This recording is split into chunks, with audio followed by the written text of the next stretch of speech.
my crafty friends. I'm Trisha Morris at Club Scrap and welcome to another Stampin' Scrapbook at Home event. I'm really excited to be showing a handmade book today that I think you'll find very easy to learn and to create for yourself. Let's get started. We'll be making this gorgeous triple folio book. It's actually got 3 sections, and then I do have this special D-ring closure.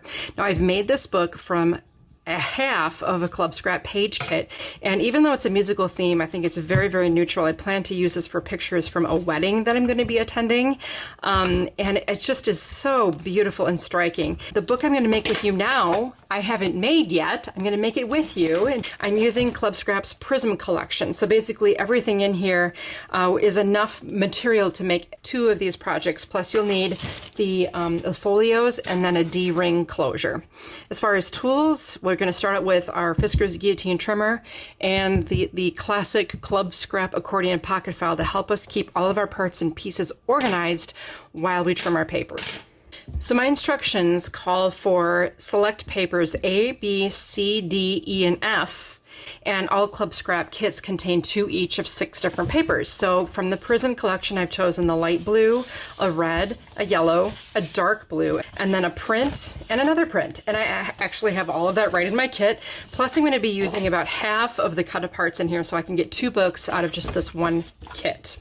You'll also need to select the ribbon of your choice. So I'm choosing, and this was right in the collection as well, this beautiful metallic black gross grain ribbon. For now, we have a whole bunch of trimming we need to do to prepare our paper for the book. Now, as with many Club Scrap kits, before we trim, we determine the grain direction of something that we're going to be folding. So check the grain by holding the paper on its edge, study the behavior of the paper, rotate 1 turn. This paper here is very stiff. It does not want to bend. This does want to bend, and therefore I want you to place that into the trimmer so it bends easily from top to bottom. I'm going to start out by trimming at 11.5 inches. Now what helps me be successful here is this clear bar. It's unique to this trimmer, keeps the paper in place, and gives you a much straighter cut. Okay, then slide down to 10 inches. And then 5 inches. Nice, easy numbers. Now take this longer piece and set it aside to be scored. And then I'm going to take this next 5 by 12 and trim horizontally at 10 and 5. As you now know with me, every project begins with some trimming. And we're going to file these into one of 4 pockets. Each pocket plays a role in a step of the project. That way we don't have all these pieces all over the place to figure out. So take one of these squares and put it in pocket B or pile B, and then the other square in pile or pocket D. Now I have this narrow strip. It's 1.5 by 12. I'm going to cut it at 8 and 4. And it just creates these 3, I'm going to call them flags, 3 little strips. Those are going to go in pocket C. The other pieces that remain are scraps that can be used to embellish our book later, so I'm going to keep a separate pile for those. Now the next 2 papers are also trimmed in the same way, so we'll process both at the same time. Make sure your grain is dipping top to bottom, and we will repeat that whole process.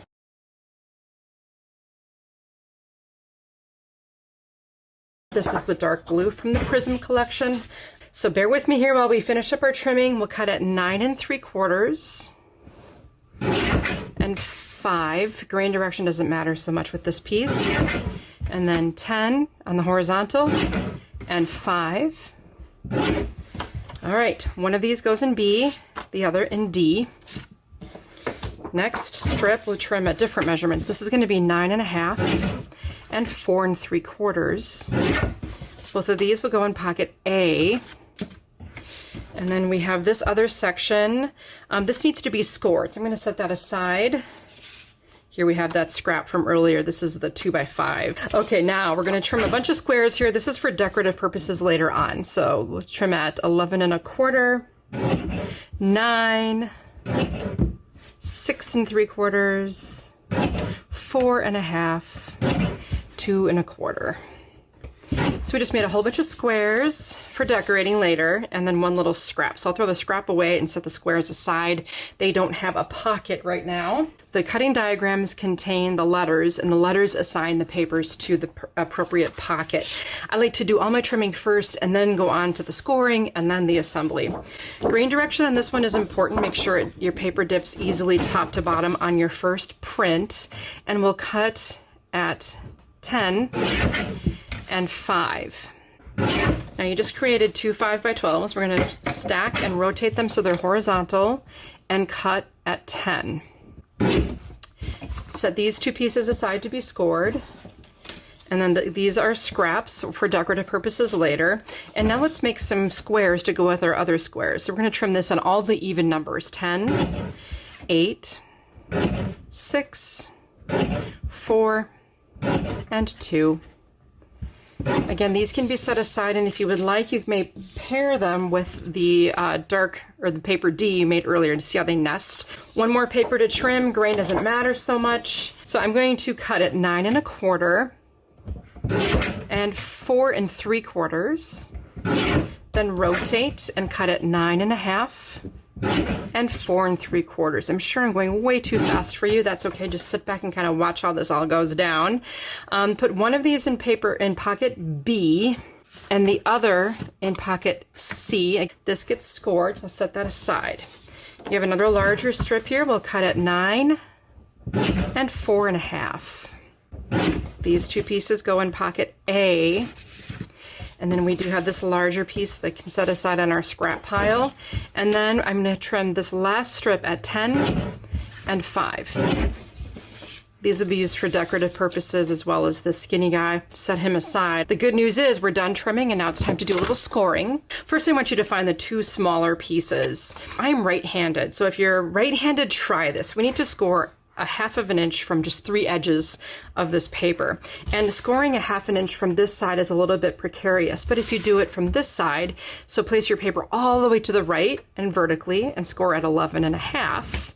Then rotate, score at 11 1/2 again, and then the other horizontal 11 1/2. We have a U-shaped set of score lines, but we were able to score more comfortably. So again, 3 sides at 11 1/2 recreates a score line that would have taken place at 1/2. The print is going to go into pocket B, and the plain will go in pocket D. We're going to take the two prints that we have that are 5x10. We're going to score these plain side up.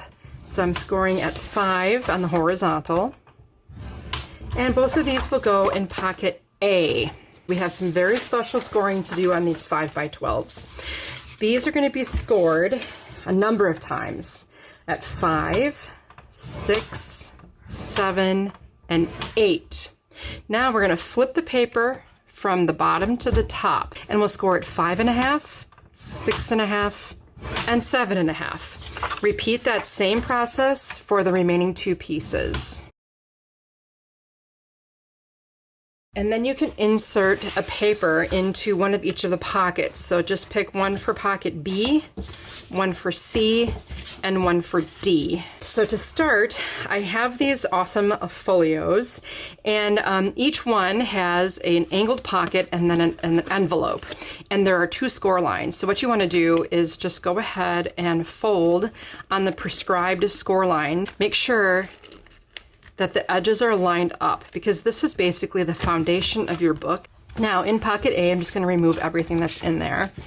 I have 2 5x10s that have been scored. There is a bump of a score. That bump gets buried on the inside of the fold, and that is why I had you score the paper in the direction I did. Take one of these envelopes, make sure it's right side up, and close it. Then just double check your print. So if there's an orientation, just kind of pay attention to that. Now I'm using Club Scrap's bookbinding glue, which is extremely sturdy and perfect for making books. It's very long lasting, but what's nice about it is when it's wet, it gives you the opportunity to make fine-tune adjustments. So as I lay this on the folio, you want to make sure that this fold line is flush with the edge of the folio fold. If it's not, your book won't open and close properly. So now here's the other half. I'm calling this a hinge page, okay? So the other half of the hinge page just needs a little adhesive. And then I'm going to take another folio, pockets on the right, so it's right side up. I'm going to lay this down on top of my glued page. Make sure my folios are aligned. But then before the glue dries, and again, this is why you want to use a wet glue for this process, just make sure that you don't require any kind of adjusting. And I just slid just a little bit to make that nice and neat on the inside. Pick another piece of paper, choose how you want it to work. I'm going to apply adhesive to the paper, not to the folio. Center it flush with the folded edge. Apply the glue to this and install the third folio on top. Now I've double checked the grain direction of my ribbon. If you didn't already know this, ribbon does have a grain and has a direction it wants to go. So I'm going to insert my ribbon onto the two D-rings so that it's wrapping around with the grain. And I'm going to place this is on the back side of an old mouse pad. I'm going to use a craft knife to just sort of pierce through my ribbon. Then the brad that comes in the hardware kit will more easily slide into that pierced slit that you made. Okay, so now that the brad is through, I'll turn it over. Now the prongs are too wide for my ribbon. I'm just going to turn them in. They're quite pliable actually. So I'll turn it in and it'll almost look sort of like a staple. This is a nice sturdy, stable closure for us, ready to go. Next, I'm going to take the closure and place it on the front center of my book. Run the tail of the ribbon through both D-rings. This is like a belt from the 1980s. I'm not sure how many of you recall this type of a belt. I wore a lot of these. And then run it back through one of those D-rings. And now you have a really nice closure. Now flip the whole book over. And then we have these dark colored mats. I'll just put a little bookbinding glue in the back of this one. And I'll center that onto the back of my folio. There's going to be another decorative piece. This one is pretty plain, but it's okay. Again, this is the Prism collection. It's a really pretty print. Now, turn the book back over. Release the clasp, open, and then add the nested panels to the front in the same way. So there you have the folio itself is assembled, and now it's time to move on to page 3 of our instructions where we can see the individual assembly process for each folio in the trifold book. So when I empty the contents of pocket B, you'll find the scored paper. Bury the bump of every single score that we have created by folding in. Here's the bump. I'm going to fold in on that. And then there's the bump goes the other way. Basically, I'm fan folding this, or accordion folding. I always say I became a pro at this when I was little and I was in church and had to be quiet, and I would just fan fold my church bulletin. Okay, so when I open this back up, you'll notice there's a larger area and a smaller area. Take the small area, now this is the first folio in my set of 3, and slide that into the pocket. Now the angled pocket, well, you'll easily be able to just scoot that in there, and then just arrange the 3 flaps of the spine right in the middle. Now you have a total of 4 sheets of paper here. I'm going to take the dark colored, and I'm going to just install this into the left inside cover. And I'll just use my standard ATG adhesive for this. If you're not using an ATG, I can't recommend it enough. It's very efficient and affordable, especially if you're a prolific crafter like I am. Okay, and then we do have in the same pocket yet another print that we can now layer onto this blue. And I like that when you open the book, they're square, so you can just decide how you want it. When you open the book, you see some color flash right your way. So beautiful. Okay, now we have these 3 pages, and we're going to install these onto each of these accordion flaps. To do that, I will once again use my liquid glue to allow for some movement if I need it. So here is the last flap, or the last accordion fold. And I'm just going to tuck that right in there, make sure it's square. If you would prefer to use a dry adhesive, you can certainly do that here. I just like to be able to have a little time to make my adjustments and give it a second to burnish. It doesn't take long. And then lastly, I'll finish with this one. Now, there's one more piece in your pocket. This is the one we scored. So I'm going to take my scissors and clip away the corners where the intersecting score lines meet. Just clip that away in a wide V shape. Bring the side flaps in first on those score lines and then fold up the long flap. I do that last so the item doesn't get caught on the pocket tab. And I like to just kind of tack down the U-shaped pocket, add a little glue, and pick a page. I think I'm going to do this page just because I can add some color to this. It's so colorful. All right, that was pocket B. Now C, it looks a little bit different. C has all these gorgeous colors. I'm going to begin by repeating the accordion or fan fold process here on this. So burying those bumps and make the accordion spine. Then open to the second folio, slide the short end into the pocket and the long end into the angled pocket. And then just straighten out the spine a little bit.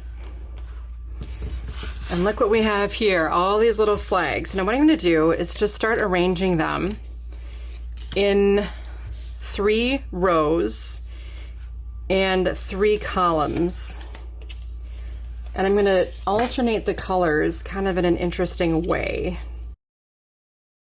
So I'm going to start out with the 3rd column, the 1st row, and I'm going to put some adhesive on the edge of this flag, and I'm going to place it onto the back flap of my accordion spine, just down a little bit from the top edge. Then I'm going to take the bottom flag from the 3rd column and put it on top of the flap close to that bottom edge.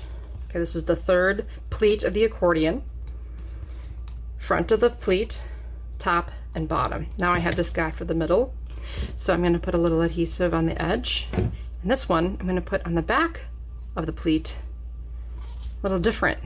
Okay, so that completes the 3rd pleat. Now we're going to move to the 2nd pleat of our accordion, and I'll begin by attaching the pages in the exact same way. So front of the pleat for the top row, front of the pleat for the bottom row, the back side of that 2nd pleat for the 3rd row, and I think I got my colors mixed. There we go. Make sure these flags line up with the flags that you've previously installed.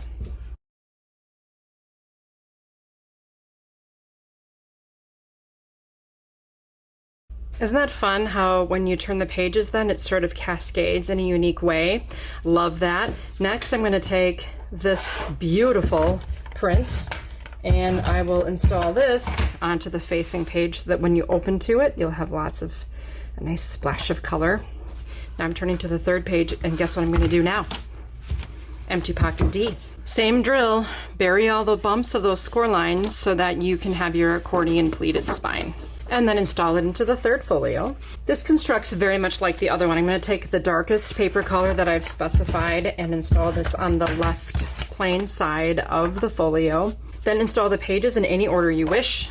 Next, you'll still have another pocket, so miter the corners, fold the tabs in, make sure long flap goes in last, and then tack it down into one of the pages of your choice.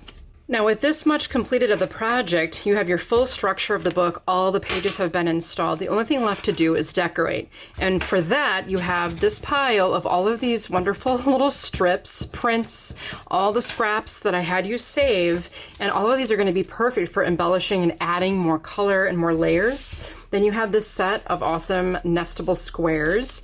Plus, with any Club Scrap kit, you also will have all of these cut-aparts that can then be added. Now, to review, this book is not yet complete. It still needs to be decorated. But I have gone ahead and used my cut-aparts from this beautiful noise collection to make this gorgeous book. And you can see where I implemented the pockets. I used photo mats from the kit. There's my nested squares.